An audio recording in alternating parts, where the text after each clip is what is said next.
Jason Williams démarre sa carrière universitaire à l'université Marshall, mais se fait transférer à Florida où il commencera par une saison blanche, due aux règles de l'époque. Il n'y joue que 20 matchs suite à une suspension pour consommation de marijuana, alors qu'il tourne à 17 points et plus de 6 passes décisives. Il se fait drafter en 7ème position par les Sacramento Kings, devant Dirk Nowitzki ou encore Paul Pierce, en 1998, lors de l'année du lockout pour la saison 98-99.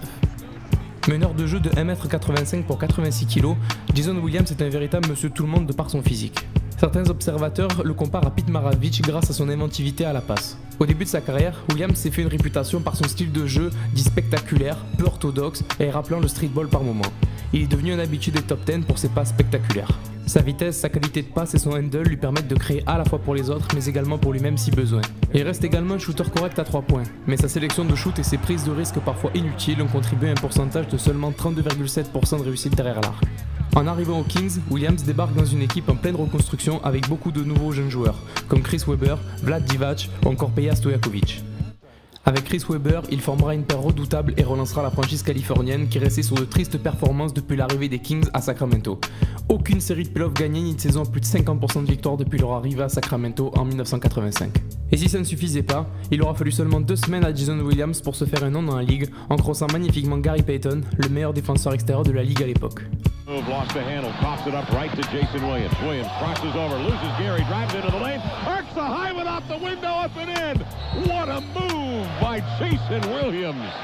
Les Kings deviennent une équipe excitante et Jason Williams l'un des joueurs les plus spectaculaires de la ligue.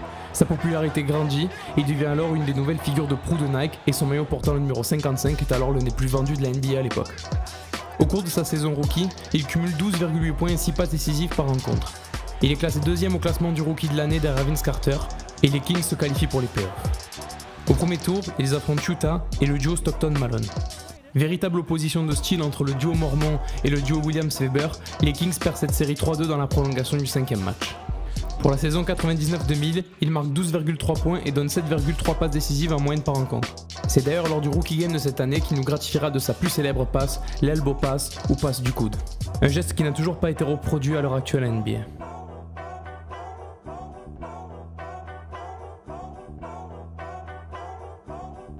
Malgré l'évolution des Kings, ils ne finissent que 8e dans la conférence Ouest et affrontent les Lakers de Kobe et Shaq au premier tour des playoffs. Les Kings perdront la série 3-2 et ne passeront toujours pas le premier tour des playoffs. C'est notamment au cours de cette série qu'interviennent les premiers problèmes avec Williams. Il est tout simplement mis sur le banc durant les 4e quart-temps des playoffs car son style de jeu est jugé trop risqué et imprévisible. L'année suivante, Williams joue de moins en moins et n'a plus la confiance de son coach, Rick Adelman. Les Kings envoient donc Jason Williams à Memphis, où il est échangé contre Mike Bibby, un meneur beaucoup moins spectaculaire mais plus gestionnaire, dont les qualités attirent les dirigeants des Kings. À Memphis, Williams débarque dans une franchise qui n'a jamais gagné plus de 23 matchs en 6 saisons d'existence. Mais sous la coupe de Hubie Brown, Williams devient un meneur plus gestionnaire et prudent tout en conservant sa touche de folie. Pour ses 2 premières saisons avec les Grizzlies, Williams améliore ses statistiques avec plus de 13 points et 8 passes décisives en moyenne, mais l'équipe ne se qualifie pas pour les playoffs. Lors de la saison 2003-2004, Williams formera un nouveau duo incroyable avec Pau Gasol et les Grizzlies gagneront 50 matchs pour se qualifier en playoffs. Ils se feront cependant sweeper 4-0 par les Spurs de San Antonio au premier tour. La saison suivante sera similaire et les Grizzlies perdront de nouveau 4-0 face aux Suns de Phoenix malgré une incroyable série de Jason Williams qui tournera à 17 points et 5 passes décisives sur la série. Cependant, on assiste de nouveau à des mésententes entre Jason Williams et son nouvel entraîneur Mike Fratello, ce qui entraînera un échange de Jason Williams au Miami Heat en 2005. À Miami, l'équipe vise clairement le titre, avec Shaquille O'Neal, Dwayne Wade, Alonzo Mourning, James Posey, Antoine Walker ou encore Gary Payton. Malgré une blessure au genou qui le force à manquer quelques matchs, Williams est le 3e marqueur du 8 avec 12 points par match et le 2e passeur avec 5 passes par match. Miami termine 2e de la conférence Est et élimine sans encombre Chicago et New Jersey pendant les 2 premiers tours des playoffs. En finale de conférence, Miami est opposé à Détroit et c'est à ce moment-là que Jason Williams va nous gratifier de sa meilleure performance en playoff. Alors que Détroit revient 3-2 dans la série, Jason Williams inscrit 21 points à 10 sur 11 au tir, dont 10 tirs consécutifs réussis d'affilée.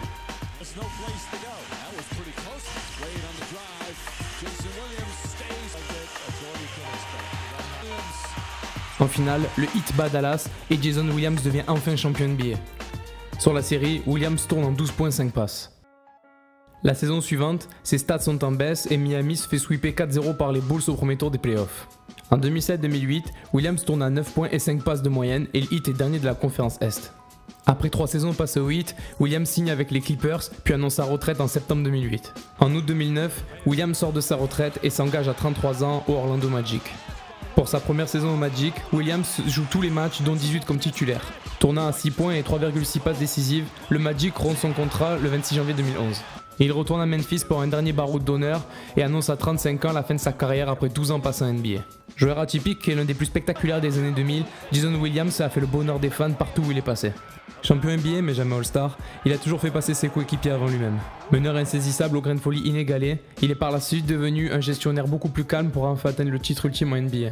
Et même si ce n'était pas le meilleur meneur de la ligue, la NBA n'hésite pas à ressortir tous les ans des mixtapes avec ses passes toujours aussi incroyables les unes que les autres. Et à 44 ans, il est toujours le premier dans les Pro AM ou pendant les scrimmages pour casser des gueules sur les terrains. Son handle, sa vision du jeu et son trash talking faisant toujours des ravages auprès des jeunes. Pas le meilleur joueur, ni le meilleur défenseur, ni le meilleur shooter, mais sans doute le joueur le plus inventif de toute la ligue. Alors c'est sûr que Jason Williams c'était pas le meneur préféré de tout le monde dans les années 2000, mais une chose est sûre, c'était le meneur préféré de ton meneur préféré. Et bordel, quel joueur.